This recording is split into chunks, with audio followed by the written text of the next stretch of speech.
Bonjour, bonsoir, chers amis téléspectateurs. Voilà, nous revoilà. Je suis très heureuse de vous retrouver. Je suis toujours heureuse d'entendre vos commentaires, de savoir que vous nous êtes fidèles.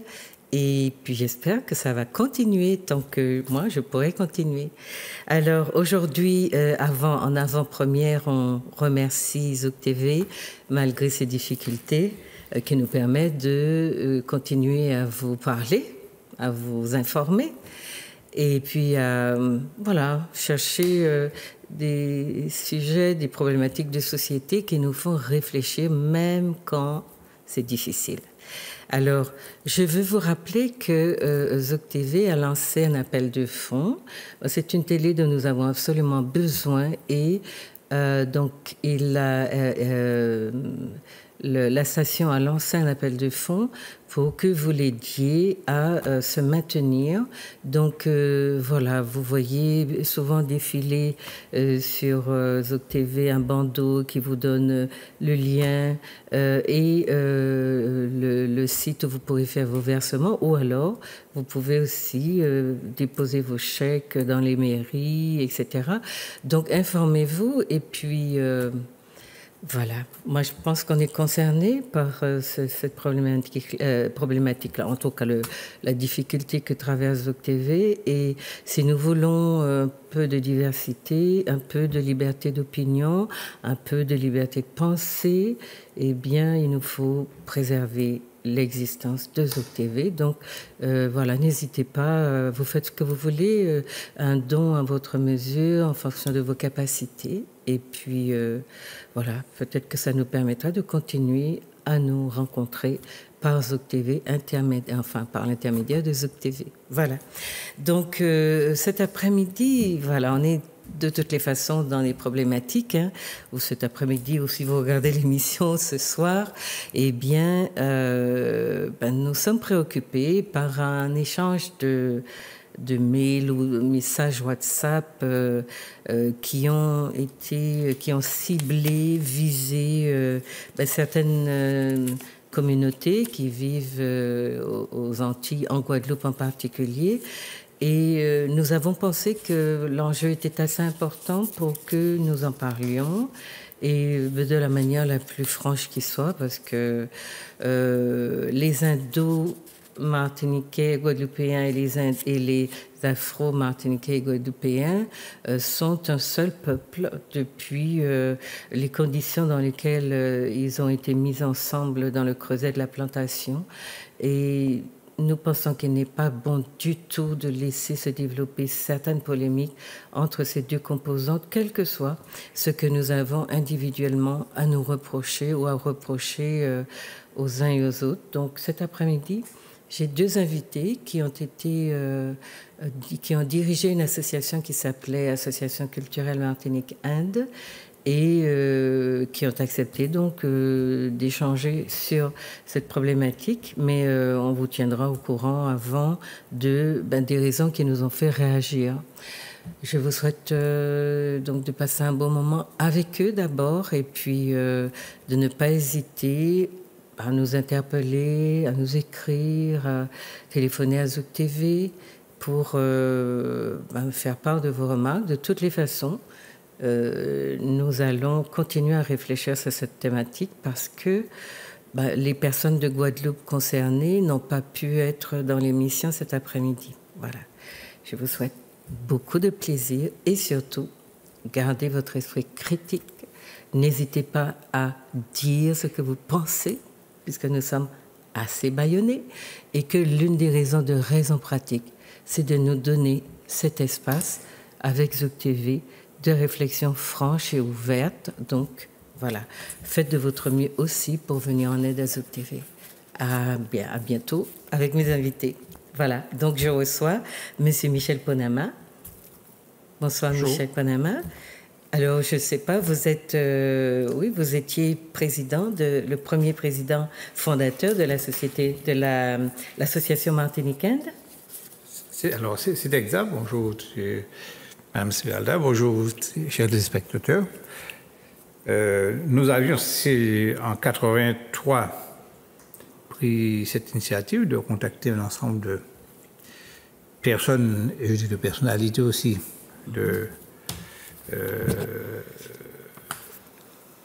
indo-martiniquais, qui ont des marqueurs culturels, je dirais, très forts.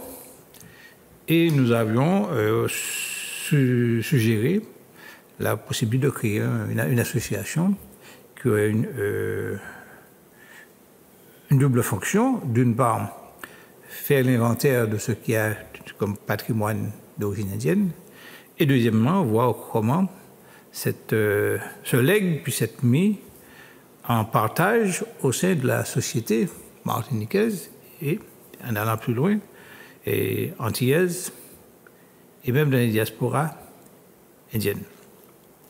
Alors, je dois dire que en 83, aujourd'hui ça doit plus de près de 40 ans, et nous... Une bonne trentaine d'années. Oui, autour de 36 ans à peu près. Une société s'est transformée. Et de ce fait, ce que nous pensions auparavant concernant la singularité des descendants d'immigrants indiens a changé aussi. En d'autres termes, si dans mes écrits, je parlais de communauté indienne en 83, il ne me semble pas pertinent de le faire aujourd'hui parce que les marqueurs identitaires, certains sont devenus obsolètes, ont disparu, et si vous voulez, et de ce fait, il y a aussi la prise en charge, je dirais, de cet apport indien dans l'ensemble de la société. La deuxième chose qui m'amène à le penser, c'est que depuis 1981, à la décentralisation, il y a eu ce qu'on appelle des politiques culturelles mises en place au sein des collectivités où l'une des missions était effectivement de faire l'inventaire des apports culturels multiples d'une société et de les protéger, les promouvoir et mettre en partage au sein de la société. Donc nous arrivions, pour ce qui concerne les descendants d'immigrants indiens, à un fonds culturel qui serait de l'ordre du profane, la musique, l'art culinaire, etc. Et une partie qui serait de l'ordre du spirituel et qui de plus en plus est devenu quelque chose de l'ordre du privé.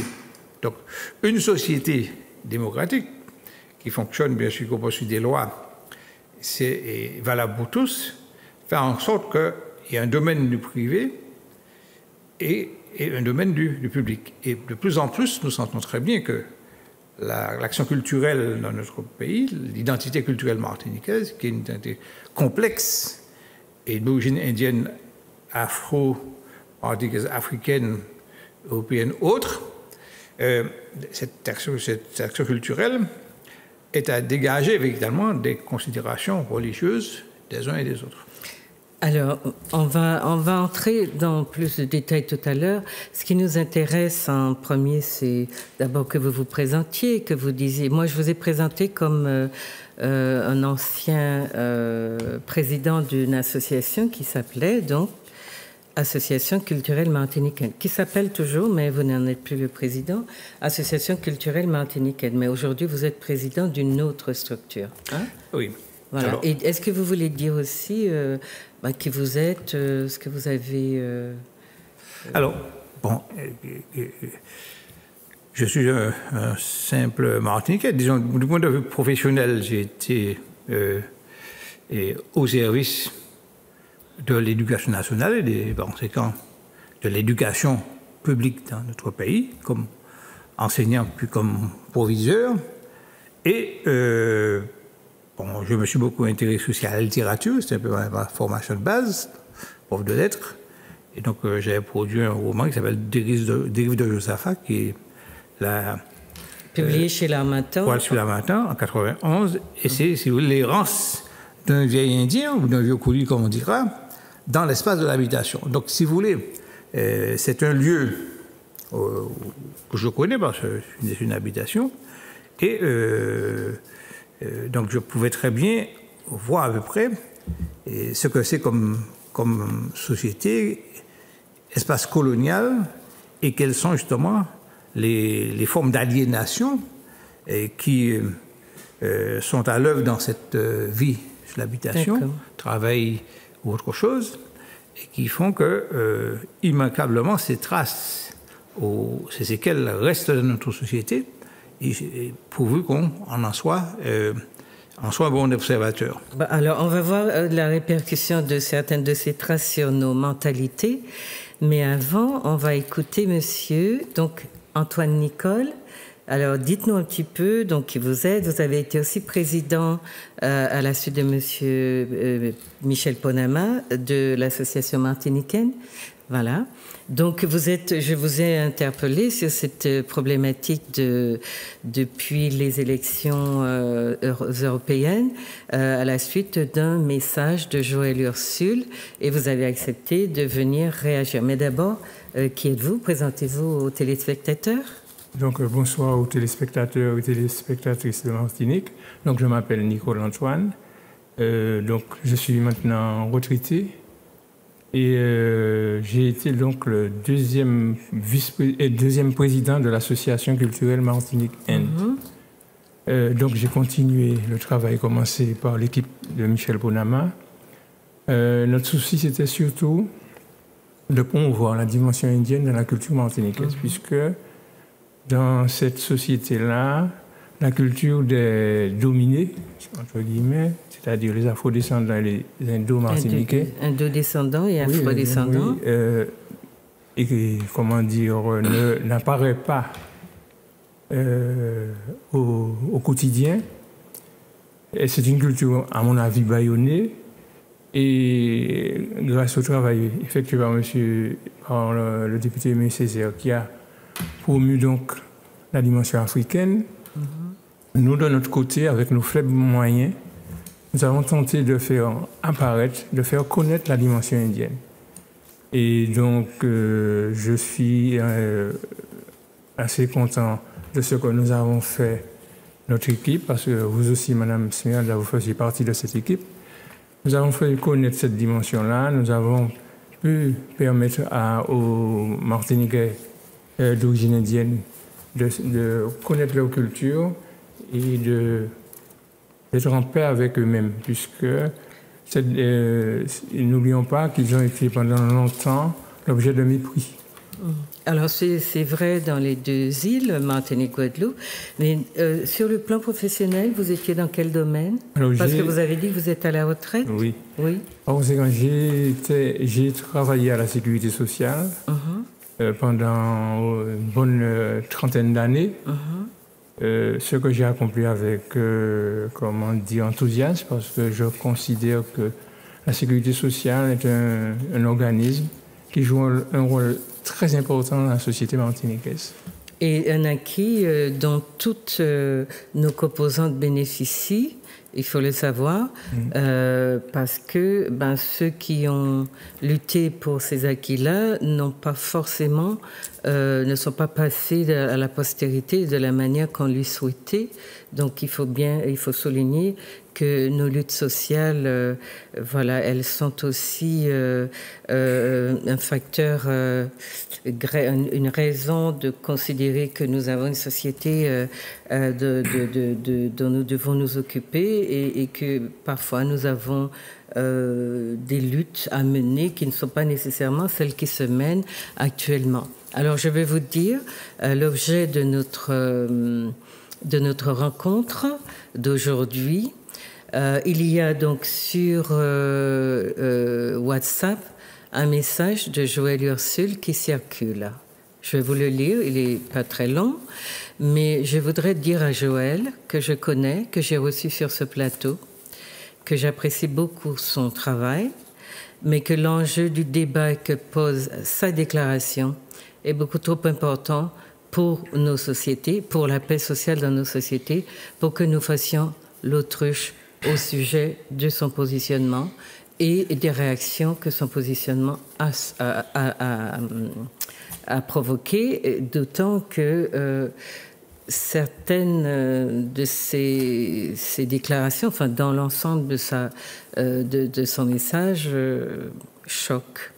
Donc voilà, Joël, si vous m'écoutez, je vous dis donc que nous ne sommes pas dans une guerre, ni avec vous, ni avec nos indo et afro-descendants. Nous sommes dans la recherche de terrain d'entente et nous le faisons avec la conscience que beaucoup trop de gens ont laissé dégénérer des situations, n'ont pas pris leurs responsabilités, ont fait l'autruche, ont gardé, si vous voulez, un silence qui pouvait être sinon complice, sinon coupable, du moins complice.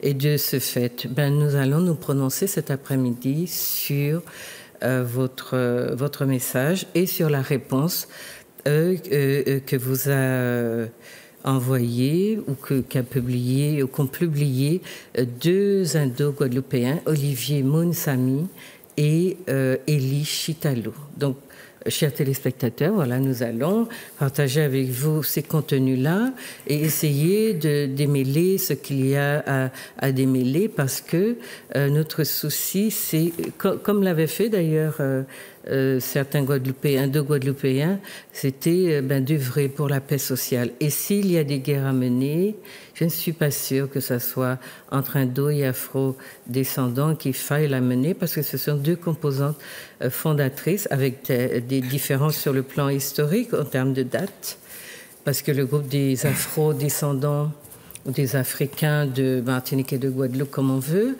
sont des groupes fondateurs. Et je suis l'une de celles qui l'affirment de manière insistante depuis quelque temps, parce que on a pris l'habitude de considérer que les Africains et leurs descendants, c'était des esclaves, donc ils n'ont rien apporté à cette société, et que ceux qui l'ont construite, à ces sociétés, ceux qui les ont construites sont les Européens. D'ailleurs, le fait qu'on s'appelle aujourd'hui créole traduit cette vision qu'on a de penser que l'Africain n'a rien laissé, n'a rien apporté à cette société, qui n'a fait que recevoir, alors que dans tous mes travaux de recherche, je vous montre justement que nos sociétés sont remplies d'africanité, que les Indo-Antillais arrivent dans ces sociétés près de 2 siècles, peut-être un petit peu plus, 2 siècles après les afrodescendants, et qu'ils trouvent donc une société constituée. Pour autant, de par les conditions dans lesquelles ils ont vécu, de leur proximité dans la vie de leur société, ce sont des groupes qui, à mon avis, malgré les petites rivalités, des difficultés de cohabitation qu'on peut comprendre, hein. Ce sont des populations qui viennent d'horizons, même si racialement, si on veut entre guillemets, ce sont des mélanos descendants africains et indiens. Ce sont des populations qui ont eu, avec le temps de justement de vivre des existences séparées, même si elles viennent du même continent originellement.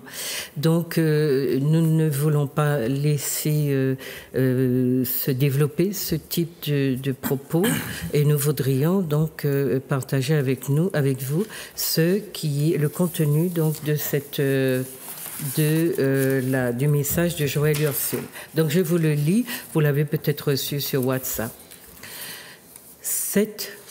La nécessité de contextualiser, bien sûr, est très importante. Vous savez que ce message est paru à la suite des élections européennes qui ont porté le Front National en tout cas, qui ont fait du Front National le parti qui a récolté le plus de voix à ces élections. Et probablement que la réaction de Joël Ursule vient du fait que la représentante du FN à la Guadeloupe est une indo-descendante, une indo-guadeloupéenne.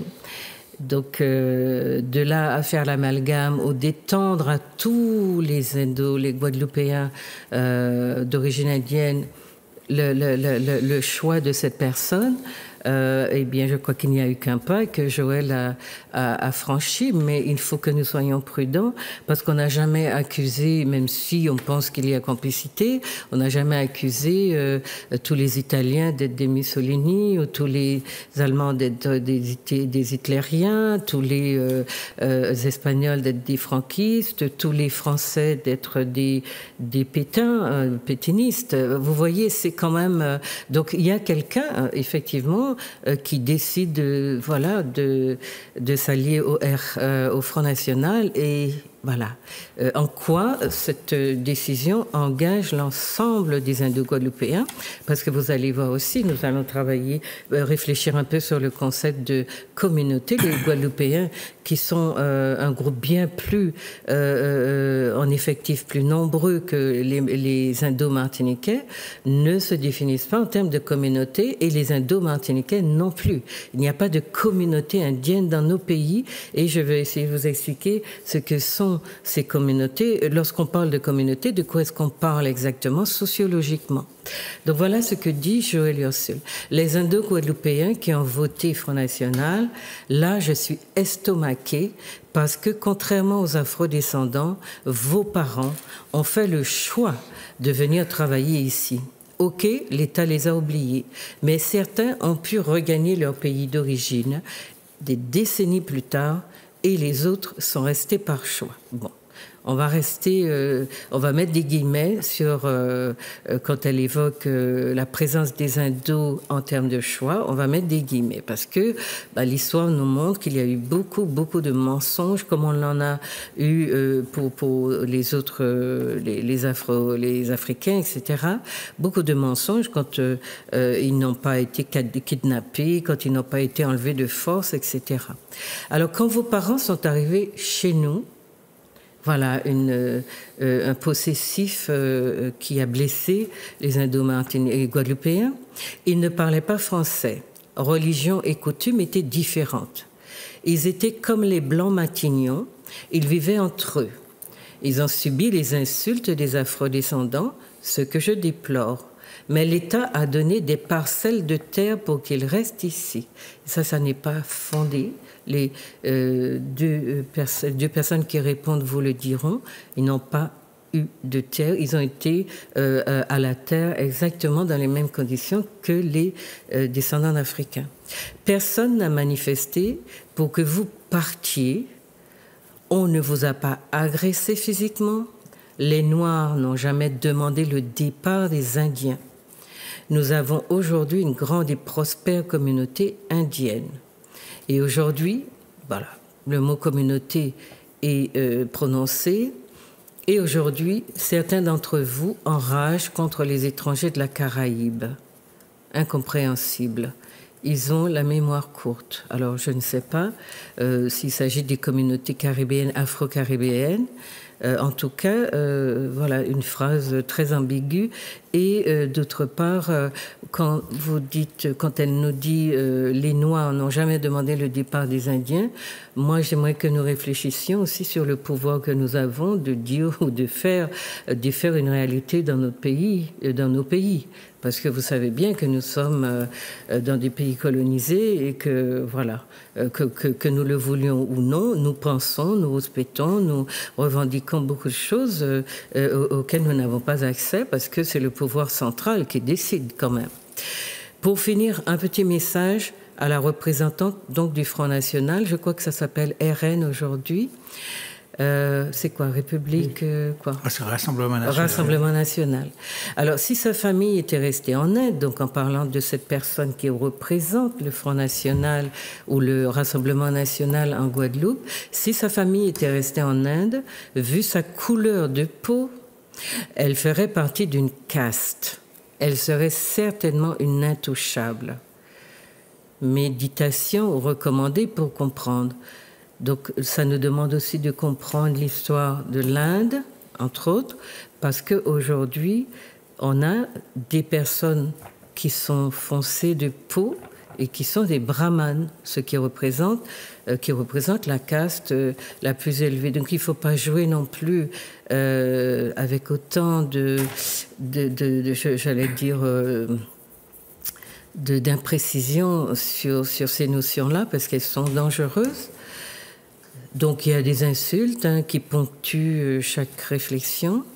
Je répète donc à la fin de son message, Joël nous dit « Je combattrai ces 9000 et quelques connards qui ont voté pour l'extrême droite, etc. etc. » Donc voilà un peu la partie qui concerne les Indos qui ont réagi à ça. Mais elle a accusé aussi les Blancs donc de France d'être parmi ces personnes qui ont fait le choix du Rassemblement national et probablement des Guadeloupéens afrodescendants. Donc, le fait que ce soit uniquement les Indo-Guadeloupéens qui ont réagi nous a questionné aussi. Alors, si les Blancs ont réagi, on n'a pas de... Voilà, on n'a pas eu de connaissance de leur réaction. Et par ailleurs, on a interrogé aussi le fait qu'il y a en Guadeloupe des communautés, d'autres communautés. Je ne parle surtout pas des Caribéens, ni des Haïtiens, ni des Dominicains, qui n'ont pas de statut privilégié dans nos régions. Hein. Il y a un racisme de nous-mêmes contre nous-mêmes qui est assez affolant et qu'il faut dénoncer. Je parle d'autres communautés qui sont installées, qui ne font pas de bruit, mais qui profitent de tous les avantages des luttes des Indos, des Afro-Guadeloupéens et qui ont justement, comme pour les acquis sociaux, qui bénéficient aujourd'hui à toutes ces communautés. Donc, à partir de quels critères décide-t-on que les Indo-Guadeloupéens sont plutôt pour le Front National ou pas pour le Front National? Comment a-t-on examiné, décortiqué les votes? Quelle catégorie de la population a voté? On a vu souvent que ce sont les populations qu'on soupçonne le moins qui votent pour ce genre de partis politiques. Et ce n'est pas parce qu'elles sont souvent éloignées de leur pays que ça les empêche justement de faire des choix extrêmes. Donc, tout cela, moi en tout cas en tant que sociologue, m'interroge parce qu'il y a beaucoup de partis pris dans la décision de Joël. Ce que je comprends de Joël Ursule, ce que je comprends par contre et que je partage avec elle, c'est le fait que sa déception est immense de voir que la Guadeloupe, qui est ce qu'elle est, mais nous avons le même phénomène à la Martinique. Je crois que le FN, le Rassemblement national, est arrivé aussi en tête, en deuxième position chez nous et en Guyane en première position également. Donc, si vous voyez, en sociologie, on vous dira, si vous voyez des phénomènes comme ça se répéter ou bien se dupliquer, c'est qu'il y a une régularité quelque part. Et vous avez observé le même phénomène en France, puisque le Rassemblement national est arrivé avant le parti de Macron, LR, hein, RL, non, République en marche. C'est quoi? RM, je crois. Donc voilà. Est-ce que c'est les Indo-Guadeloupéens qu'il faut interroger ou éventuellement qu'il y ait quelques Blancs, les Blancs de Guadeloupe ou toutes celles des autres communautés qu'on n'a pas interrogées, et y compris nous, nos Afro-descendants? Est-ce que c'est comme cela qu'on interroge un tel phénomène ou est-ce que, vu son ampleur à l'échelle nationale, on s'interroge aussi sur ce qui est en train de se tramer, de se passer dans notre société, puisque j'ai entendu M. Macron parler de guerres éventuelles. Enfin, j'espère que ça ne soit pas au pluriel, mais voilà. Et les nations se préparent à se faire la guerre. Vous le savez, il y a un raidissement à tous les niveaux dans nos sociétés, sociologiquement, une minorité de gens qui ont fait main basse sur toutes les richesses et qui, même quand, chez les Européens, ils se mettent à revendiquer un peu plus de justice sociale, eh bien, ils sont traités à la matraque. Et vous voyez que les gens au pouvoir n'ont pas décidé de partager ces richesses ou les richesses qui n'arrêtent pas d'accumuler ou en tout cas de protéger pour ceux qui sont les plus riches de leur société. Au contraire.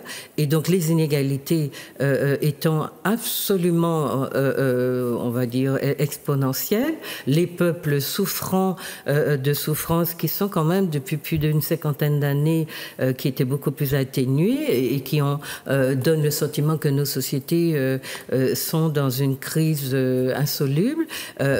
Tout cela fait qu'il y a une difficulté aujourd'hui à lire la société, d'autant que nous sommes dans des sociétés où la sociologie est diabolisée et qu'elle n'appelle pas, elle ne joue pas son rôle, surtout pas dans nos universités. Donc il faut qu'on comprenne ce qui est en train de se passer au lieu de se taper dessus et puis de faire comme à l'époque de l'immigration, de trouver des boucs émissaires dans des personnes qui elles-mêmes sont des victimes. Donc voilà, nous allons... j'ouvre le débat avec mes invités, par exemple, sur le contenu même de la lettre. Après, on verra comment les Indo-Guadeloupéens, enfin 2 Indo-Guadeloupéens, ont réagi. Alors, Monsieur Ponama, qu'est-ce que cette lettre vous a inspiré? La première chose, en fait, c'est je l'ai eu...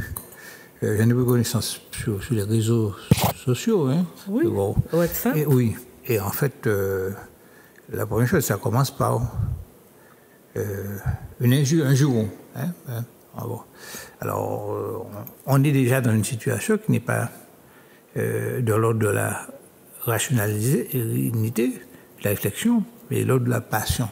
Donc, on s'attend véritablement que l'ensemble de propos soit de la même veine et on est servi. Bon. Ce que j'ai trouvé, et vous venez de l'évoquer, l'ensemble des points qui nous ont fait frémir, donner à réfléchir aussi et à réagir. Nous, c'est aussi bien, entre moi-même, que nos amis de Guadeloupe, et qui sont les signataires de la lettre, qui sont de vieux amis, avec qui nous avons mené une action associative ici, en Martinique, en Guadeloupe, et même à Trinidad, par exemple. Nous connaissons aussi leurs convictions politiques. Alors ça nous a paru léger au niveau de la réflexion, mais extrêmement dangereux par rapport justement à l'accumulation d'éléments qui relèvent du discours frontiste. Hein, c'est véritablement ce texte qui a circulé et que l'on prête à cet artiste qui a par ailleurs plein de qualités. Eh bien, ce texte est construit comme pourrait l'être un propos un tract de Front National, essentiellement. Et donc, ça parle davantage, je dirais, à la sphère passionnelle des êtres humains, hein, et qu'à leur raison. Et puis, les éléments qui sont évoqués concernant la vie politique sont faux. Il ne faut pas remonter très loin pour voir que, bon, vous avez, en Guadeloupe, par exemple, vous aviez eu un député maire en la personne de Paul-Ernest Moutoussamy, député maire de Saint-François, et il n'a pas été élu, que je sache, ni maire, ni député, par un vote indien, couli ou autre. C'est un vote d'un député du Parti communiste guadeloupéen. Et que vous aviez le même phénomène aussi à Basse-Terre, à l'époque de Jérôme Cléry. Il y a un patronyme qui n'est pas trop indien, mais la maman de Jérôme Cléry, me semble-t-il, c'est une indienne. Je sais quelqu'un que je connaissais, c'est lui qui a fait le rapprochement, et Basse-Terre, Pondichéry. Donc, et vous en avez d'autres encore. Bon, à Sainte-Anne, vous aviez aussi un conseiller général, j'oublie son nom, il porte pas de patronyme indien, mais c'est un descendant d'immigrants indiens. Bon, lui, il était au RPR à l'époque. Bon. Oui. Alors, on va pas. Vous comprenez. Chercher. Donc, il n'y a pas de fondement politique là-dessus. La deuxième chose aussi, c'est les allusions à l'histoire de l'immigration indienne qui ne sont pas fondées. Alors, vous l'avez signalé, alors que bon, les immigrants indiens, au terme de leur contrat, n'ont pas reçu une terre. Il y en avait qui avaient pu effectivement acquérir, hein, puisqu'il fallait soit leur payer le retour, soit une indemnisation. Et tous n'ont pas été indemnisés, puisque certains ont été couillonnés pour ce qui nous concerne. Ils ont échoué en clochard à Fort-de-France, bon, notamment. Donc, ça encore, c'est faux. Et puis autre chose aussi, bon, même l'histoire de couleur de peau et de caste, c'est pas la catégorie de caste, hein, me semble-t-il, n'est pas liée à une couleur d'épiderme. C'est des catégories, mais à la fois sociales par rapport à la fonction que vous avez, mais que l'on relie à une espèce de cosmogonie, c'est-à-dire autre terme, comme si Dieu vous a fait laveur de Dallot, pourrait-on dire, une fois de Dallot. Oui, vous avez fait artisan, et puis vous avez guerrier, et puis donc vous appartenez à un ordre. Bon. Et ça n'a rien avec votre couleur de peau. Vous allez, en Inde du Nord, vous allez trouver effectivement des gens qui ne sont pas des brahmanes, mais qui sont clairs de peau. D'accord, on va revenir là-dessus. Donc ça, c'était la réaction sur le message de Joël, qui est passionnel et qui énonce, qui situe d'ailleurs dans la réponse de Olivier Mounsami et Elie Chitalou, ils disent, en résumé, elle dit « tout ça qui pas nègre d'héros ». En effet, plus qu'une analyse, c'est une invitation à la déchirure et à la haine de l'autre que lance Madame Ursule. Alors nous, on n'est pas forcément dans des règlements de compte. Eux, en Guadeloupe, ont ressenti les choses de cette façon-là. Ce à quoi nous sert l'exemple de cette lettre et la réponse qu'elle a reçue, c'est notamment une plateforme en quelque sorte pour réfléchir aussi à ce qui se passe en Martinique, puisque c'est peut-être beaucoup plus sournois, beaucoup plus sensible, ça dépend des lieux, des endroits, des personnes, mais il y a aussi à interroger nos relations à la Martinique pour éviter justement que le phénomène du bouc émissaire ne revienne, puisque vous savez qu'après l'immigration, dans toute la période d'immigration indienne qui a été voulue par les colons,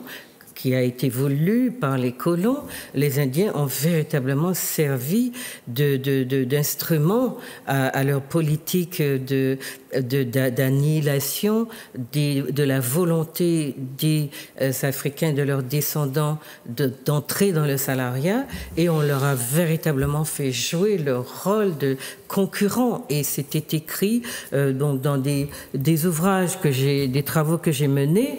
Dans cet ouvrage-là, la question de l'immigration indienne, j'explique en détail comment l'Indien a été instrumentalisé contre le noir. Donc, s'il y a des afros, enfin, les deux sont noirs, hein, excusez-moi, comme le disent, ce sont des mélanos, des mélanos africains ou des mélanos indiens, etc. Tous les deux sont des noirs, sauf qu'il y en a qui s'appellent nègres et d'autres noirs, bon, peu importe. Ce qui est important de comprendre, c'est qu'on a joué les uns contre les autres. Est-ce que c'est dans cela que nous sommes encore 165 ans après? Est-ce que nous avons décidé de garder ce cadre colonial de relationnel, de cadre établi dans lequel il était précisé aucune solidarité ne doit se développer entre ces deux groupes, il était très important qu'ils ne parlent pas la même langue, qu'ils ne se comprennent pas, bien qu'on les ait, j'allais dire, foutus tchèque en bloc dans le creuset de la plantation, et qu'ils l'aient voulu ou non, ils étaient obligés de se fréquenter et de se connaître. D'ailleurs, les Indiens ont été très vite ont très vite appris à parler la langue que les Noirs parlaient pour se comprendre et à vivre comme eux. Donc, ce sont deux groupes qui ont vraiment vécu au sein de la plantation. Il n'y a pas d'autre groupe chez nous qui ait connu cette existence-là, et il est très important que vous compreniez que ce que vous appelez métissage, d'ailleurs à la Martinique, tout le monde s'est échappé coulis, ou bien tout le monde n'a qu'à dit, il y a beaucoup de gens, un patronyme indien qui vous disent oui, grand-mère, grand-père, tonton, tati, c'était Indiens. Oh, ça ne se voit peut-être plus phénotypiquement, mais voilà, les Indiens ont irrigué nos composantes et au niveau génétique, si vous voulez, mais enfin, c'est pas de cela. Nous ne sommes pas dans la racisation ni dans la substantialisation. Nous sommes dans la compréhension d'essayer de comprendre un discours qui se maintient dans la racisation alors que nous avons franchi, il me semble, vécu un certain nombre d'épreuves que nous croyions avoir surmontées. Alors c'est quoi ce retour de nos vieux démons ou de vieux démons que nous croyions avoir chassés définitivement? Il est important. C'est pour cela que nous vous avons dit que nous voulons vous parler de cette problématique cet après-midi. Donc, ce que je veux vous dire sur la question de la couleur, Madame Joëlle Ursule a peut-être raison. Dans un ouvrage qui est paru chez l'Harmattan, qui s'appelle « Variations sur la peau », j'ai écrit, moi, une analyse sur l'origine raciale d'ailleurs qui s'intitule « Couleur de peau et classification ». Vous voyez, donc c'est un ouvrage collectif qui est paru, donc Variations sur la peau, qui est paru chez l'Harmattan en 2007. Et j'analyse l'origine raciale, raciste de l'organisation en caste de la société indienne. Ce que l'hindouisme, ou en tout cas un certain nombre de penseurs européens notamment, nous ont fait croire, c'était qu'effectivement, il n'y avait pas de lien, que la question des couleurs n'existait pas en tant que couleur raciale, enfin appartenance raciale, mais en tant que vision cosmique, etc.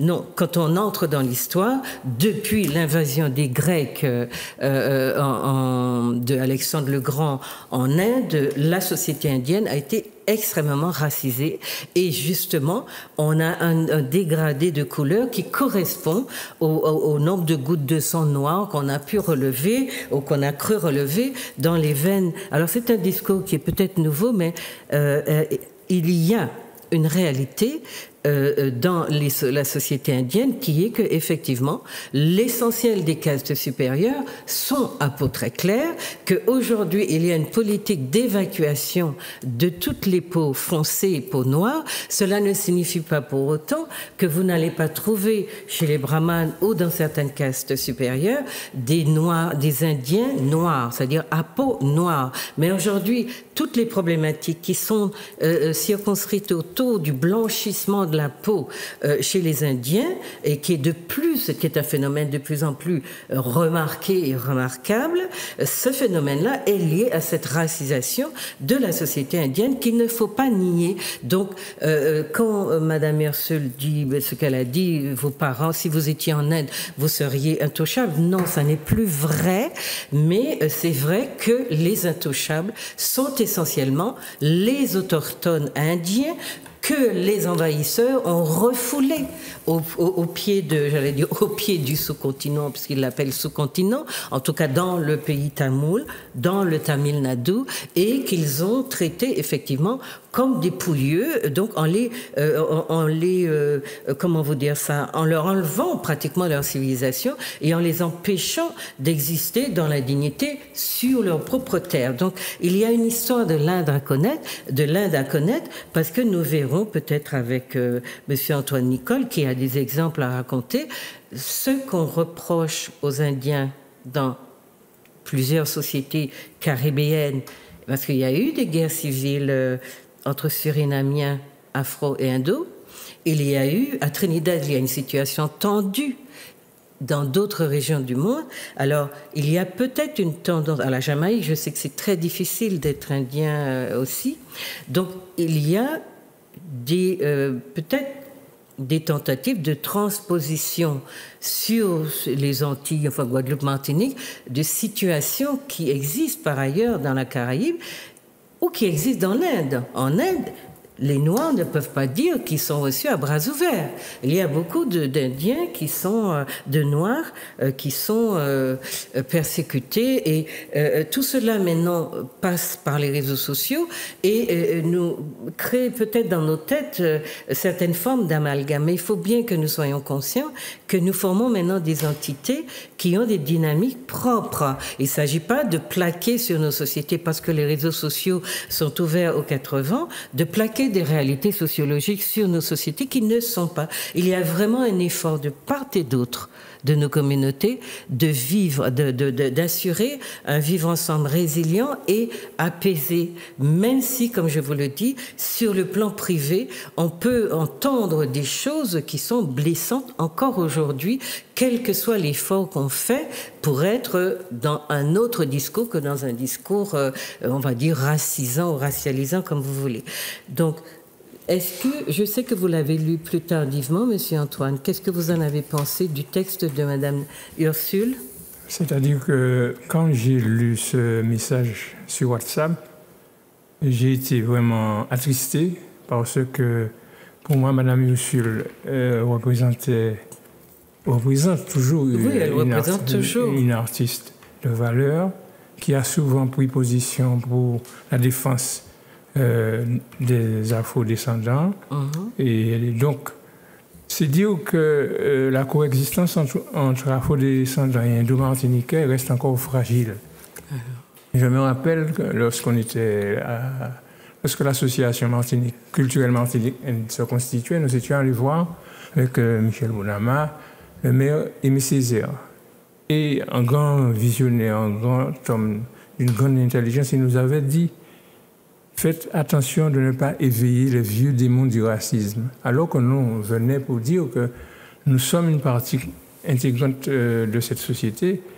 Donc, c'est dire que cette coexistence est encore fragile. Et ce fait-là est encore sous-jacent en Martinique, parce que le bus du Mahatma Gandhi, j'espère qu'on va parler de ça tout à l'heure, a été enlevé, et il y a un courant de pensée qui pense et qui véhicule le fait que le Mahatma Gandhi était un raciste.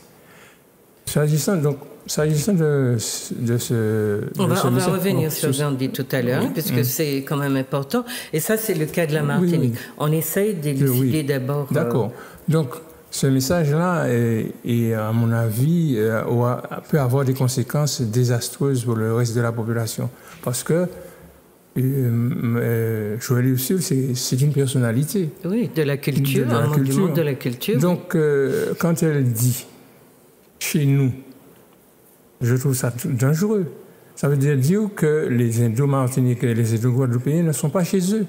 Alors que moi, je dis que nous sommes, nos ancêtres, les ancêtres africains et les ancêtres indiens, ont construit ce pays ensemble. Et malgré les tentatives faites pour les diviser, parce que quand on a fait venir les Indiens en Martinique, c'était donc pour créer le système, mettre en place le système divisé pour régner. Mais le génie populaire a voulu que nos ancêtres aient eu la bonne idée et l'intelligence de vivre ensemble sur les habitations. Ils étaient dans la plantation, ils étaient obligés de s'entendre et de trouver... Parce qu'ils avaient compris un vivre ensemble, qu'ils étaient victimes d'un système. Qu'ils étaient victimes d'un système. Donc, je pense qu'il faut faire attention à ces informations qu'on lance comme ça sur les réseaux sociaux. Je me rappelle, et je dis avec force, que les Martiniquais d'origine indienne et d'origine guadeloupéenne sont chez eux. Et il n'est pas question au jour d'aujourd'hui de chercher encore à nous diviser. Ça n'a pas d'intérêt. Nous sommes un peuple en construction.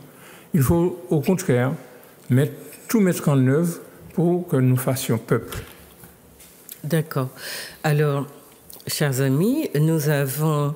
là, j'ai les points sur lesquels les Guadeloupéens, donc Elie Chitalou et Olivier Monsami, ont réagi.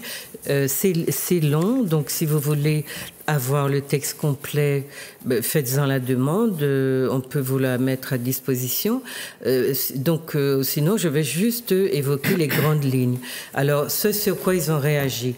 quand vos parents sont arrivés chez nous, donc j'ai dit tout à l'heure, je pense qu'il faut éviter les analyses un peu récupératrices qu'on a dans la société de dire que tout le monde a construit la Guadeloupe ou tout le monde a construit la Martinique. C'est faux. J'ai pris l'habitude parce que vous savez que j'ai d'abord été chercheur sur les composantes, enfin en tout cas la composante indo-martiniquaise, tant que j'ai été à l'université et que j'avais à écrire des travaux jusqu'au jour où je me suis rendu compte que les Indiens, c'est une minorité. D'ailleurs, c'est ainsi que je les ai toujours nommés dans mes travaux. Et on avait l'impression que la majorité était connue, qu'elle avait effectivement des assises, des fondations solides, et que voilà, elle se connaissait et qu'elle faisait des choses en toute connaissance de cause, jusqu'au jour donc où moi je me suis rendu compte que notre composante fondatrice, les afro-descendants ou africains de Martinique parce qu'il y a des gens, hein, je vous le précise, il y a chez nous des gens qui veulent être appelés africains martiniquais comme africains américains ou africains guadeloupéens. Donc on tient compte de cette volonté-là parce qu'il y a un désir de s'approprier sa présence et la capacité, le pouvoir de se nommer. Donc on tient compte de cette volonté-là. Donc voilà, parfois je vais dire l'un ou l'autre, mais c'est pas bien grave pour l'instant.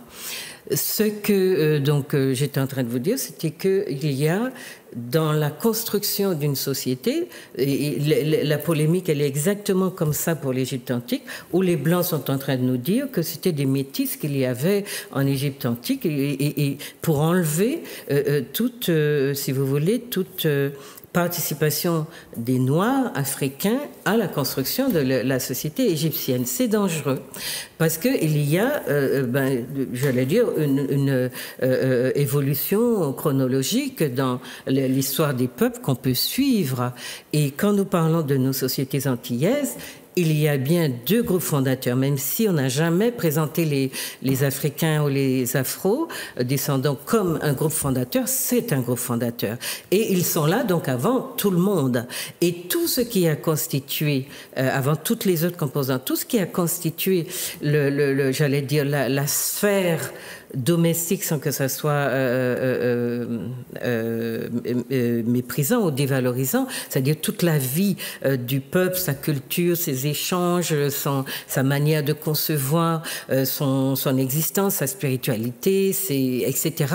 Tout ça, c'est un espace, je l'ai montré dans un de mes ouvrages qui s'appelle La culture de l'entraide, tout ça, c'est vraiment une dimension africaine de notre civilisation, de notre culture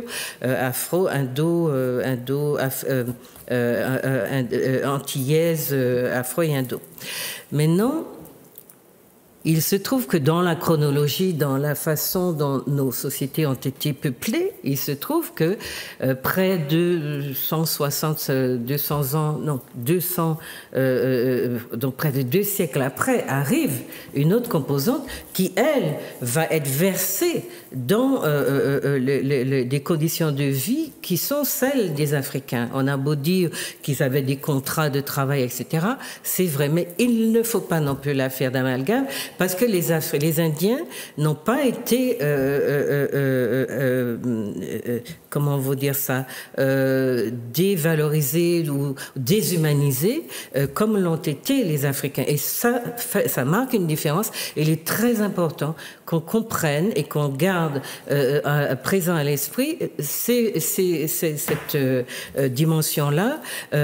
Les Indiens ont vécu dans les mêmes conditions matérielles que les Africains, ils n'ont pas été déshumanisés, donc ils ont peut-être eu des capacités de rebondir beaucoup plus rapides que les Africains qui, eux, ont été véritablement écrasés, dominés, et même après, même aujourd'hui encore, qui n'ont pas un statut d'homme libre, véritablement, parce que c'est plutôt un statut d'affranchi, et après l'abolition de l'esclavage, qui n'ont pas été été dédommagés, qui n'ont rien reçu par rapport aux promesses qui étaient faites aussi chez les Africains américains.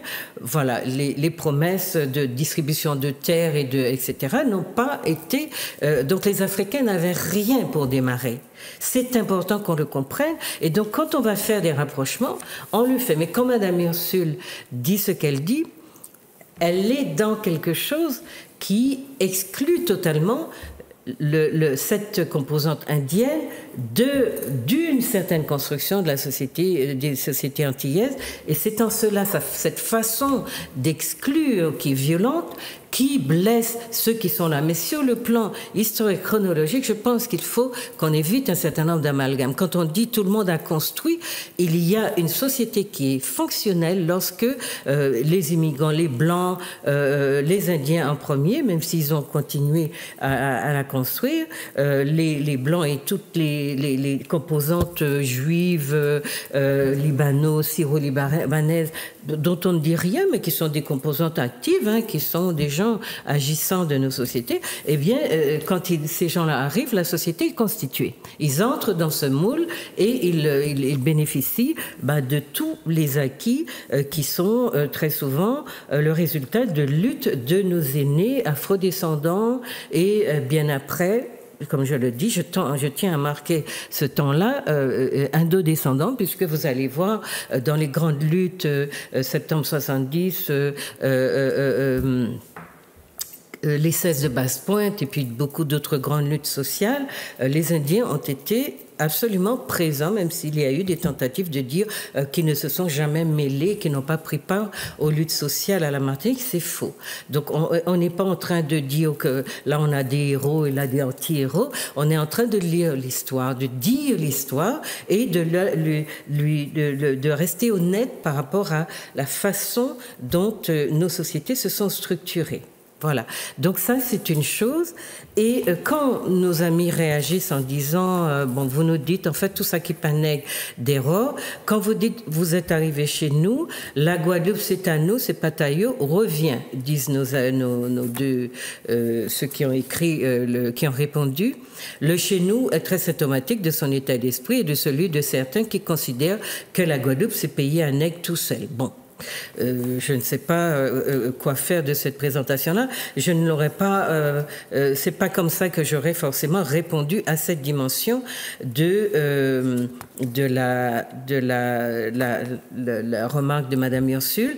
Donc la réponse c'est la Guadeloupe, c'est en nous aussi. Bon, c'est ce que vous venez de dire, hein, Monsieur Nicole. Ça veut dire que les Indo-Guadeloupéens qui ne savent plus retourner chez eux, comme beaucoup d'Afro-Guadeloupéens, ils sont chez eux en Guadeloupe. Entre-temps, leurs ancêtres sont à l'origine d'une société nouvelle qui est née dans la violence et dans tout ce qu'on veut. Donc, on a cette société en partage des deux côtés. D'accord ?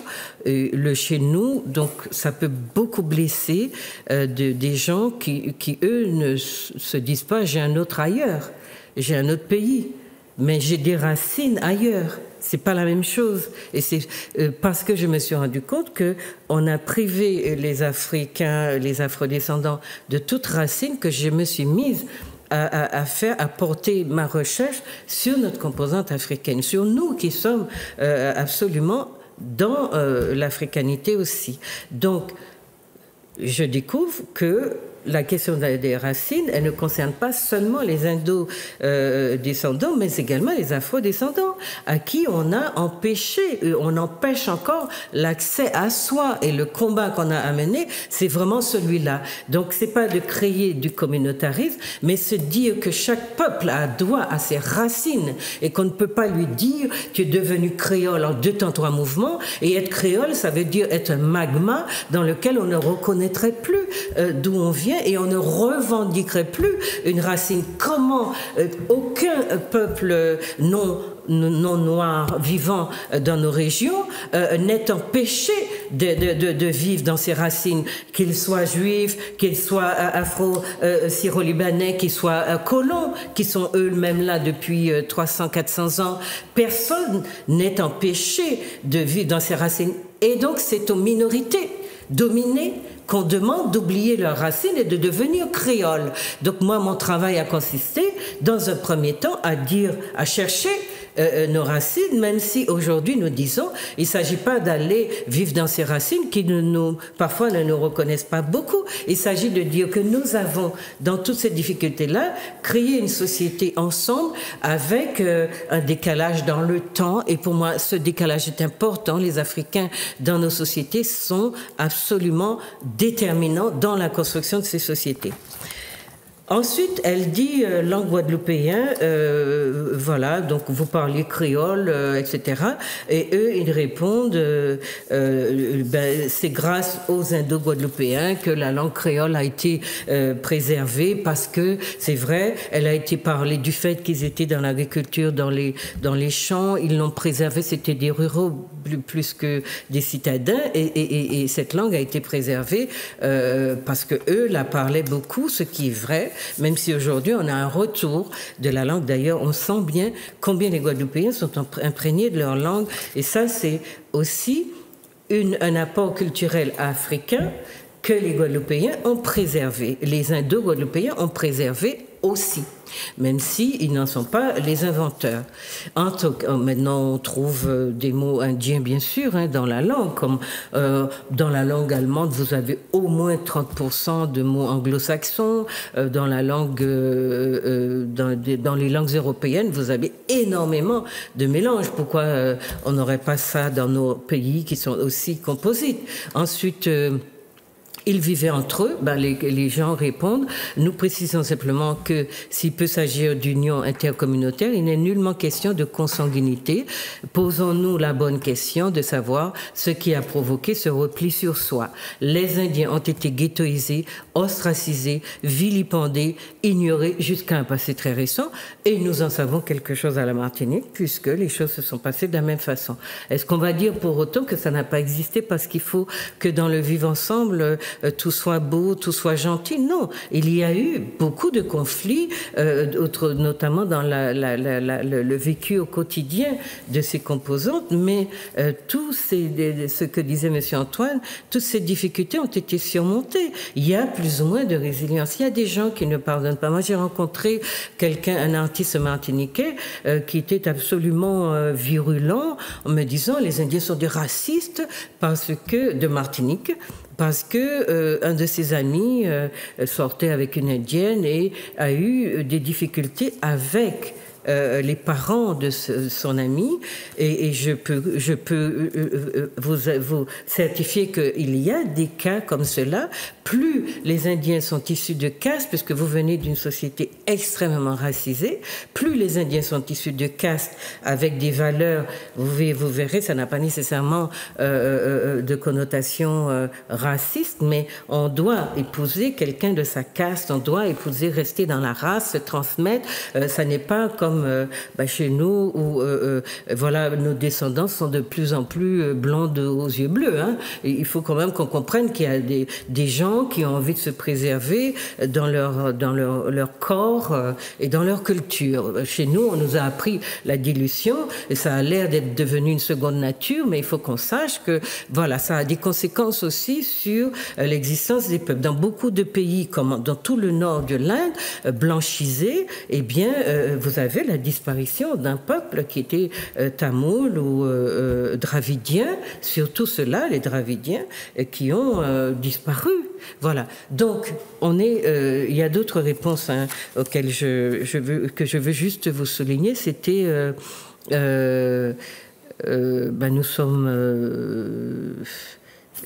nous avons aujourd'hui une grande et prospère communauté indienne. C'est ce que dit Madame Ursule, et la réponse est, là encore, nous sommes dans le cliché. Indiens, c'est moun à l'argent. Nous réfutons fermement le terme communauté indienne. Nous avons aujourd'hui des Indo-Guadeloupéens de toutes conditions, des plus pauvres aux plus riches. Un point, c'est tout. Mais tous sont des Guadeloupéens. En sixièmement, aujourd'hui, certains d'entre vous enragent contre les étrangers de la Caraïbe. Incompréhensible, ils ont la mémoire courte. Nous fustigeons tous les xénophobes guadeloupéens, qu'ils soient nègres ou indiens. Et à ceux qui ont la mémoire courte, nous rappelons que Ibo Simon, qui a été l'un des premiers à monter les Guadeloupéens contre les étrangers caribéens, n'était pas, sauf erreur de notre part, un Indien. À ce sujet, nous adressons en annexe un courrier que nous avions co-signé à l'époque et envoyé au CSA. Et ce courrier dit, voilà la chose suivante, je ne vais pas vous le lire, mais vous pourrez la voir en copie, préservant la paix civile en Guadeloupe, qui a été envoyé à toutes les institutions, les radios, les médias, etc. de Guadeloupe. Et c'était à la suite donc des positions de M. Ibo Simon, où il a été question de dire préservons la paix donc entre les communautés à la Guadeloupe, parce que vous savez qu'il y a eu bien des espèces de je ne vais pas dire pogrom, c'est violent, mais contre des Haïtiens et des Dominicains qui ne demandaient qu'à vivre en paix, à survivre dans ces régions par rapport à parfois des situations difficiles dans leur propre pays. Et voilà que des nègres même ont monté la population contre ces gens-là. Et à la Martinique, j'entends aussi beaucoup de gens dire les Haïtiens, il n'y a pas un Haïtien, et je demande, mais je dis, mais Haïtiens, c'est nous. C'est quoi cette posture-là? Et elle est fréquente. Donc il faut qu'on fasse attention, parce que ceux que nous pourchassons, ce sont ceux-là qui sont des nous-mêmes et qui ont connu les mêmes difficultés, les connaissent encore. Et n'allez pas vous imaginer que nous soyons des privilégiés au-delà des illusions que nous avons sur nos privilèges, parce que nous sommes des peuples, permettez-moi de le dire, en tout cas moi, dans mes constats, des peuples très largement colonisés qui n'ont pas encore accès à eux-mêmes, qui n'ont pas un enseignement qui leur restitue leurs racines et qui leur interdit même de revendiquer leurs racines. J'étais à Lyon la semaine dernière et plusieurs doctorants m'ont dit, quand nous faisons un doctorat, nous n'avons pas le droit de citer des auteurs noirs. Et vous avez des librairies, des éditeurs qui débordent d'ouvrages écrits par des noirs. Vous avez des noirs dans les universités ou des indos aussi. Et vous n'entendez pas parler de leurs travaux, vous ne les voyez pas dans vos médias, vous ne les voyez pas faire l'opinion de leur peuple.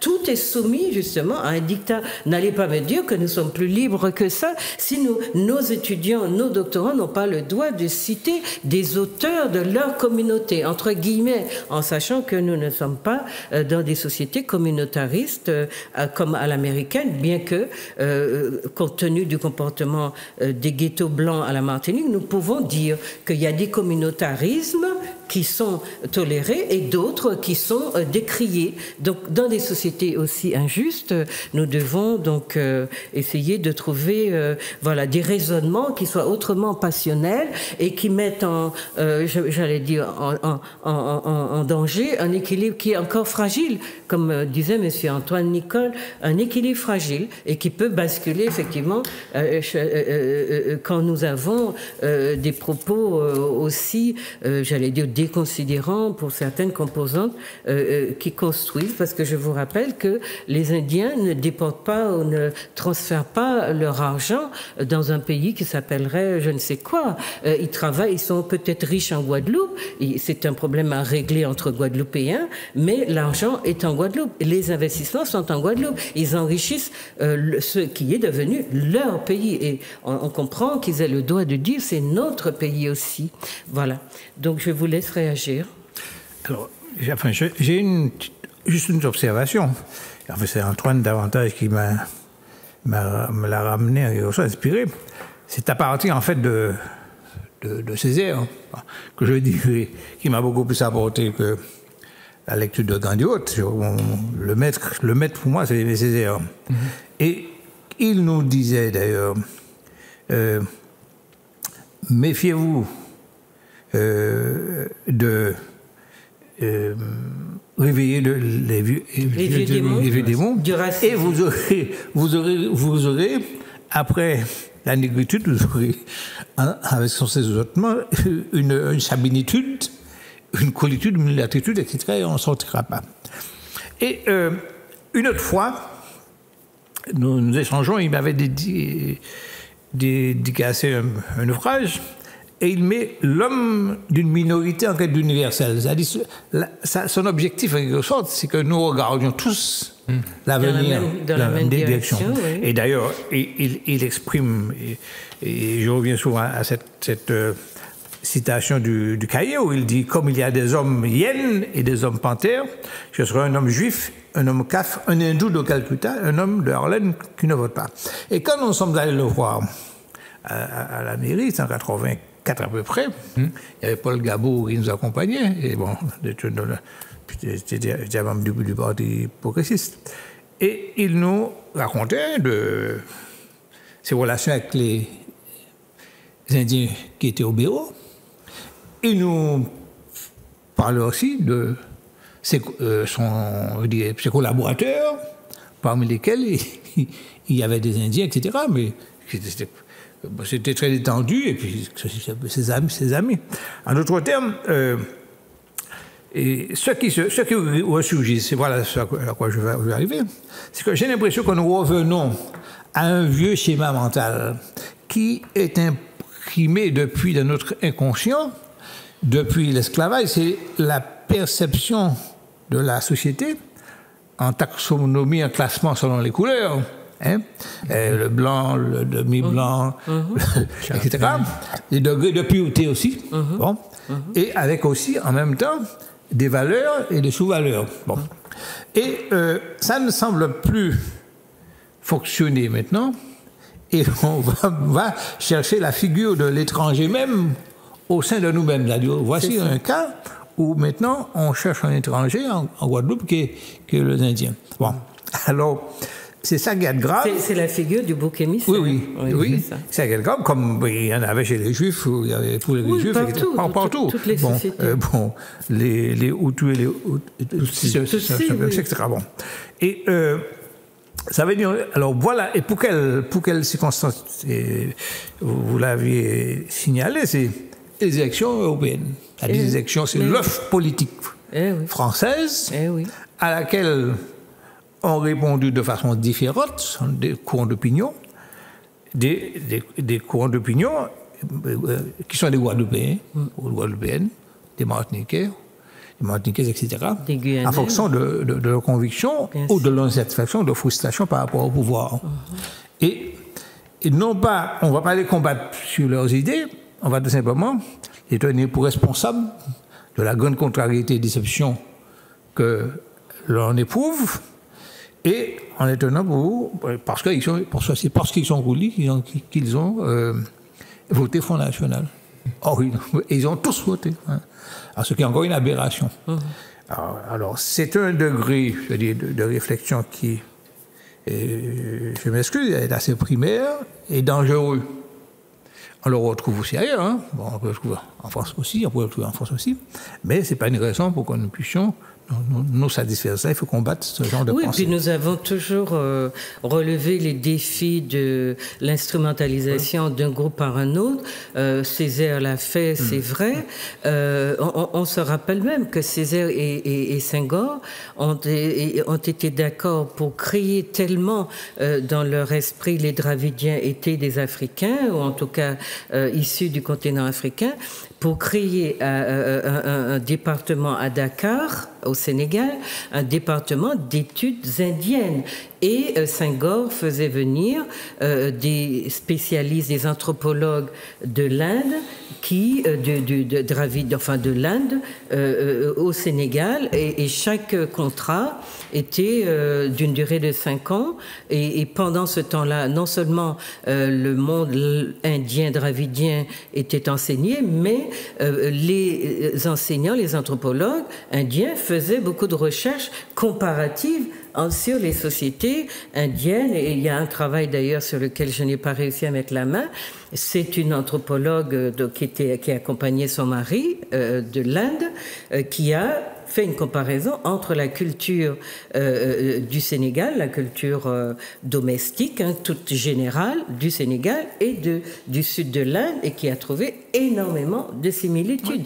Et même dans la musique, on l'a vu, on a énormément, quand on entend certaines musiques du Mali, on a l'impression d'être dans le sud de l'Inde. Il n'y a pas de... Donc, ces histoires-là, on a des grands hommes, alors moi je ne suis pas un Senghor, c'est un peu différent, mais en tout cas, lui, il a vu la nécessité de faire ces rapprochements, mais Césaire n'a jamais arrêté, même si on a dit qu'il a tué le fait indien, qu'il n'en a pas parlé, il l'a fait à sa façon, mais on sait qu'il y a eu chez ces personnalités un désir de se comprendre autrement que dans quelque chose de très prosaïque, parce que c'est vrai, j'ai toujours déploré le fait qu'on n'ait pas d'enseignement de sociologie dans nos pays, parce que cela prête justement à un certain nombre d'esprits dépités, parce qu'il faut comprendre, j'ai dit qu'il faut contextualiser. Elle est déçue que son pays vote Front National, on le comprend, mais dans la recherche de bouc émissaire, il faut qu'on fasse attention à ne pas, pour tuer une souris, brûler le château, enfin, je ne sais pas quoi, qu'est-ce qu'on veut exactement, et pour moi, Joël Ursule, voilà, ça nous imposait de réagir, parce que Joël Ursule est une personnalité de la culture qui a pris des positions, et elle est courageuse dans ce sens-là. Elle n'a jamais laissé passer de grands événements sans se prononcer, contrairement à beaucoup d'autres qui consomment la société coloniale sans rien dire. Donc, de ce côté-là, quand je lui ai dit au départ que j'apprécie son travail, que j'aime ses chansons, que je l'ai eu sur le plateau et que cela a été aussi avec beaucoup de plaisir, eh bien, je lui dis là qu'il faut que nous, qui sommes responsables de nos sociétés, c'est pour cela que nous nous parlons, eh bien que nous fassions attention à ne pas déconstruire ce que nos aînés, justement, que nous aimons beaucoup, ont mis autant de temps à construire. Monsieur Nicole? Oui. Non, moi, je crois que Madame Joël Ursule s'est un peu affolée. Parce que c'est une minorité. C'est 9000 voix, 9000 personnes. Oui, c'est une minorité qui a voté donc Front National, RN. Par conséquent, je pense qu'il y a des problèmes beaucoup plus importants à régler dans nos sociétés. Surtout actuellement, Guadeloupe, comme Martinique, oui. Avec notre jeunesse qui est en dérade. Voilà. Avec nos jeunes qui partent, 1500 jeunes par an, avec cette population. 4000 jeunes en Martinique par an, en Guadeloupe tout autant. Oui, avec cette population qui ne fait plus d'enfants, avec ce problème de chômage, de délinquance, avec etc. la substitution de population qui est opérante. Voilà. Par conséquent, je pense qu'il faut j'invite, je pense que, je ne sais pas, je dis ça comme ça, je pense qu'elle va se ressaisir parce que nous avons beaucoup de choses à faire ensemble, à réfléchir pour que, justement, le Front National, les RN, comme on dit maintenant, reculent, que nous devons faire un travail ensemble, indo-martiniquais comme afro-descendants, pour qu'on puisse mettre en place une politique qui nous permette de vivre ensemble, justement, de chasser les vieux démons du racisme. Mais nous vivons ensemble. Oui, nous vivons ensemble. Nous vivons ensemble dans une relative paix sociale. Ce matin, j'ai eu un coup de fil de monsieur Elie Chitalou. Alors, je dois vous dire que j'ai essayé d'inviter les gens, mais voilà, ils sont en Guadeloupe, c'est difficile, donc ils ont décliné l'invitation, mais s'ils sont de passage, on pourra les rencontrer. Et je pense que j'ai envoyé un email à Joël Ursule, mais pas à la bonne adresse, parce que quand j'ai tapé Joël Ursule sur Facebook, il y a eu plein de... Voilà, donc j'ai dû pas envoyer... Mais ça veut dire que si Joël Ursule avait été d'accord, elle aurait été sur le plateau. Surtout alors, ce que me disait M. Elie Chitalou, c'est que ce sont des minorités de la sphère publique et culturelle. Il a parlé d'Ibo Simon, et là maintenant de Joël Ursule, de la sphère intellectuelle, d'une certaine sphère politique, qui sont en train de créer l'existence d'un problème indien à la Guadeloupe. Donc il était plutôt de dire qu'il a toujours grandi avec autour de lui des Afro-descendants ou des Africains, et qu'il n'y a jamais eu de problème entre eux, que M. Max Ripon, qu'il m'a cité, disait ou dit « nous pas qu'ensemble, mais nous ensemble ». Ça veut dire que, voilà, c'est quelque chose de... Alors, nous, Pakassom, c'est vrai, pas beaucoup, là, ce sont des mélanodermes, hein, d'un côté comme de l'autre. Peut-être que la texture du cheveu, c'est aussi dans l'apparence, mais sur la culture, on se ressemble quand même de plus en plus. Hein. Et puis, il y aurait un Gopio en Guadeloupe qui verse dans la culture, qui a tendance à dire aux Guadeloupéens que il faut se créer en communauté contre les autres qui seraient leurs ennemis, etc. Donc, M. Elie Chitalo nous dit qu'il rejette les postures qui cherchent à opposer Indiens et Noirs et qu'il ne voit pas l'intérêt de développer une telle posture au sein de la population qui vit, pour lui, les Indiens et Nègres vivent ensemble. Il ne comprend pas cette espèce d'éclaboussure. Et puis sur la question des terres, ils disent oui, au moment où les Africains sont libérés, c'est vrai que leur premier réflexe a été de se détacher de tout ce qui leur rappelait leur servitude et que beaucoup ont délaissé la terre, surtout qu'on avait l'idéologie, dans l'idée qu'il faut devenir fonctionnaire pour se détacher de la condition servile. Mais les Indiens qui, eux, n'avaient pas de place, etc., sont restés attachés à la terre, sont restés attachés à la langue et sont petit à petit se sont enrichis d'ailleurs par la terre et ils ont acheté des terres, ils ne les ont pas reçues en cadeau, mais dans un premier temps, ils ont été des petits colons, enfin en colonnage ou en association, comme les Africains et les Afrodescendants l'ont été. Et puis, il dit qu'il y a des Indiens riches, des Indiens pauvres, que l'argent, que sur le plan économique, l'argent des Indiens reste aux Indiens. Voilà. Donc, je ne sais pas, je vous ai interrompu pour dire tout ça parce qu'il faut vraiment qu'on essaye de circonscrire cette question-là. Non, simplement, j'allais dire qu'en fait, il y a une politique culturelle aussi qui doit être menée pour que les différentes ethnies du pays apprennent à se connaître, à connaître leur histoire surtout, et pour qu'ils puissent enfin être apaisés avec eux-mêmes, parce que pour moi c'est ça. Hein. Oui, c'est important. Mais on disait aussi qu'à la Martinique, le buste de Gandhi a beaucoup gêné et gêne encore beaucoup, parce que, alors vous savez que sur les réseaux sociaux, il y a toute une problématique de l'existence de Gandhi en Afrique, qui est vécu comme un raciste, et beaucoup de ses propos anciens sont cités. Et au Ghana, par exemple, à l'université du Ghana, il y avait une grande statue de Gandhi qui a été déboulonnée il n'y a pas très longtemps.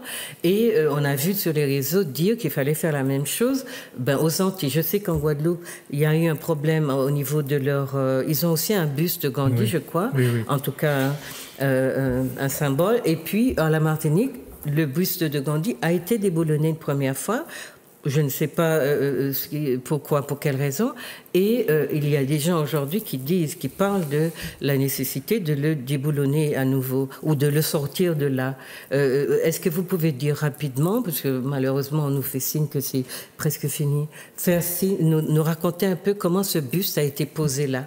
Alors très rapidement, lors de la commémoration des 150 ans de présence indienne à la Martinique, le président de l'association culturelle Martinique, Guy Gamès, avait donc mis en place un programme pour fêter cette commémoration de l'arrivée des Indiens en Martinique et avait donc écrit à l'ambassade de l'Inde pour dire que nous fêtons les 150 ans de présence indienne. Les 150 ans de présence indienne. Alors, l'ambassade de l'Inde a dépêché son secrétaire aux affaires culturelles et nous a proposé d'installer un buste en Martinique. Bien entendu, l'association a eu un entretien avec M. Letchimi, qui était maire de la ville à l'époque, pour savoir s'il est d'accord pour qu'on puisse installer le buste, puisque le buste était installé à Fort-de-France. Donc, le jour de l'inauguration de ce buste, j'étais présent ce jour-là. Il y avait là donc le maire Serge Letchimi, le secrétaire aux affaires culturelles de l'ambassade de l'Inde et Aimé Césaire. Après le discours du secrétaire aux affaires culturelles et l'intervention de Serge Letchimi, il dit je ne sais pas, mais j'aurais aimé avoir un avis d'Aimé Césaire. Je ne sais pas s'il va vouloir répondre. Et il tient le micro à Aimé Césaire. On était debout à la Croix-Mission, autour du buste. Aimé Césaire prend le micro et il dit, en gros, en fait, c'est une très bonne chose d'installer ce buste ici, parce que la société... Donc à la Croix-Mission. À la Croix-Mission, enfin en Martinique en tout cas. En Martinique. Parce que la société martiniquaise gagnerait à connaître la civilisation indienne et il serait intéressant qu'on enseigne le tamoul à l'université. Voilà. Alors, je trouve que c'était une intervention extraordinaire. Mais ça va dans la ligne de voilà. Son ouverture. Hein. Voilà. Donc voilà l'histoire de l'installation du buste à la Croix-Mission. Alors, on vous en parle parce que je sais que dans certains milieux très organisés, ça a créé des débats, mais vous n'imaginez pas de quel ordre, qui m'ont stupéfié. Et deuxièmement, j'entends très récemment, depuis l'affaire du Ghana, qu'il faut déboulonner aussi ce buste. Et je ne sais pas si nous ne sommes pas battus assez pour avoir des symboles africains à la Martinique, mais je pense que tant qu'il n'y en aura pas, nous serons dans la concurrence des représentations, des symboles, et c'est dommage. Alors, sur la question du racisme de Gandhi, personne n'a dit le contraire. Gandhi est quelqu'un de sorti d'une société de caste, d'une caste favorisée, qui a été extrêmement, qui est raciste même envers les Indiens de l'Inde, des castes inférieures, et qui plus est, a grandi dans une société d'apartheid en Afrique du Sud, et tout son projet a été de se démarquer, de démarquer les Indiens, des nègres, etc., qui étaient d'une condition inférieure. Donc tout ça, encore des éléments de contexte qu'il faut prendre en compte et séparer de la période où Gandhi rentre dans son pays, comprend ce qui se passe et commence à combattre le colonialisme et à remettre en question un certain nombre de ses positions. Ça ne signifie pas qu'il se soit amendé absolument. On est ce qu'on est, une fois fabriqué, vous voyez. Mais Gandhi a fait beaucoup de choses qui mériteraient effectivement qu'on se pose les questions de savoir comment il a réussi à se débarrasser du colonialisme le plus puissant de la planète depuis l'émergence des Européens. Ça, pour moi, ça serait une des choses sur lesquelles on pourrait s'interroger. Alors, est-ce qu'il y a un racisme comment est-ce que vous voyez la question du racisme? Il faut vraiment qu'on se termine. Hein, Michel Bonama? Bon, alors, de toute façon... pas forcément du racisme. Dites-nous, on va faire comme ça, je vous donne la parole, tous les deux, pour que vous fassiez une sorte de conclusion, mais qui intègre votre manière de voir et ce que nous avons à faire ensemble, en fait. Alors, pour moi, nos sociétés insulaires qui sont marquées dans leur ADN par le colonialisme, dans sa partie esclavage et immigration, oui. Et nos sociétés ne peuvent s'émanciper que par l'éducation. En d'autres termes, une réappropriation. Et la plus réaliste, objective, et de notre passé et des faits culturels autour desquels il y a un consensus, ce qui me permet de faire peuple, qu'il soit d'origine indienne, africaine, européenne, autre. À partir du moment où finalement la société considère que ce patrimoine-là lui appartient et on l'approprie comment? On s'approprie par la connaître, l'approcher. C'est ça. Et c'était un peu l'objectif que nous avions au départ, travailler dans le champ culturel. Nous n'étions pas des hommes de chapelle, nous étions davantage des gens, des acteurs culturels qui découvraient des éléments de notre patrimoine que nous ignorions et cherchaient à le restituer à l'ensemble de la société, à le mettre en partage. D'accord. Alors, pour aller vite, j'invite la population à lire ce bouquin de Gandhi, « Tous les hommes sont frères ». Il écrit « Tous les hommes sont frères ». Et dans ce livre, je note qu'en Afrique du Sud, il y avait entre les Boers et les Zoulous un conflit. Et les Boers massacraient les descendants d'Hollandais, je crois, les Boers, massacraient les Zoulous. On a demandé au Mahatma Gandhi quelle est sa participation dans cette affaire. Il a constitué un corps d'ambulanciers avec des Indiens pour secourir les Zoulous. Les Zoulous, c'était des Noirs. Oui. Et je lis rapidement ce petit passage où il dit comment sa joie de... De toute façon, j'étais de cœur avec les Zoulous. On devinera donc ma joie lorsqu'arrivé au quartier général, j'appris que nous aurions pour tâche principale de soigner les Zoulous blessés. Oui, mais c'est vrai que dans ces situations-là, on ne relève, quand on a décidé de diaboliser quelqu'un, ceci dit, on n'excuse pas le racisme de Gandhi comme on n'excuse pas le racisme de la société indienne. La société indienne, depuis qu'elle a été colonisée par les Occidentaux, est une société racisée à l'extrême. Et aujourd'hui, les Noirs ont raison. Et ils ne le font pas. Il y a de grandes communautés indiennes en Afrique, notamment au Kenya, etc.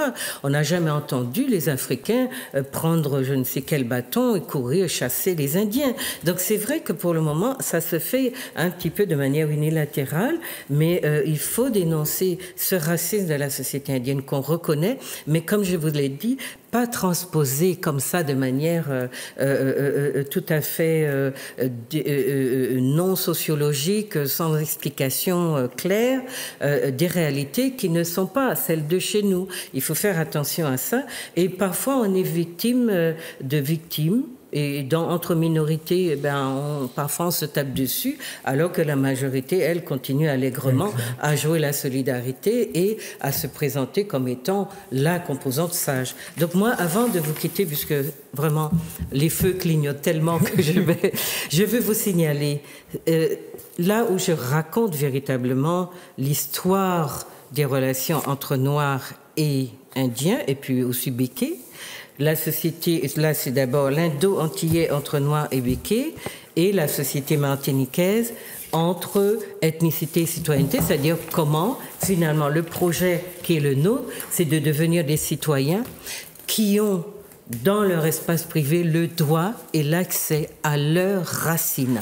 Et on ne peut pas dire aux gens qui sont créoles et les priver de ces racines quand d'autres dans le même champ social ou spatial, eux ont le droit à leurs racines. Donc, devenir des citoyens, c'est avoir un projet de société en commun et s'y tenir ce que nous faisons et laisser les gens dans leur espace privé décider qu'ils ont une culture qu'ils aiment, qu'ils ont envie de préserver et qu'ils la vivent entre eux sans que leur citoyenneté n'en soit affectée, ni gênée, ni que on essaye par des tentatives de prise de pouvoir sur les uns et les autres, de dire voilà ce qu'il faut faire, comme dans notre système éducatif, qui est véritablement une barbarie. Obliger les gens à ne se penser qu'en termes de français alors qu'ils ont une réalité qu'ils ont envie de connaître. D'ailleurs, si on était dans un système scolaire un petit peu plus juste, il y a beaucoup d'erreurs que les uns et les autres n'auraient pas commises. Voilà, j'espère qu'on vous a dit un certain nombre de choses. J'ai beaucoup parlé parce que c'est vrai, j'ai beaucoup travaillé sur ces questions-là et elles me préoccupent beaucoup. Quand je vois ressurgir nos vieux démons, je me dis attention. Donc je remercie mes invités. Je remercie Zouk TV de nous avoir encore une fois aidé à faire cette émission. Donc Yannick, François à la technique, Manuela qui est chargée de communication et puis Monsieur Granier qui est donc le directeur de cette télé. Merci à tous. N'oubliez pas de venir en aide à Zouk TV qui a besoin de nous. Bonne soirée ou bon après-midi.